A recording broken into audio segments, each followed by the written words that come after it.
حضرت سیدنا شیخ عبدالحق محدث دیلوی رحمت اللہ تعالی علیہ تحریر فرماتے ہیں کہ ایک مرتبہ قحط پڑ گیا اور لوگوں نے بڑی دعائیں مانگی مگر بارش نہ ہوئی۔ سیدنا شیخ نظام الدین اولیاء رحمت اللہ تعالی علیہ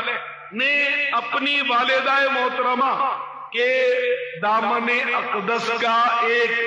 دھاگا اپنے ہاتھ میں رکھ لیا اور بارگاہ خداوندی میں عرض کی، یا اللہ یہ اس خاتون کے دامن کا دھاگا ہے جس پر کبھی بھی کسی نامحرم کی نظر نہیں پڑی، یا اللہ اس دھاگے کے طفیل ہم پر رحمت کی بارش برسا۔ ابھی سیدنا نظام الدین اولیاء رحمت اللہ تعالی علیہ نے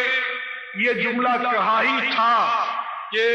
جھم جھم کر بارش ہونے لگی، تو آپ نے دیکھا کہ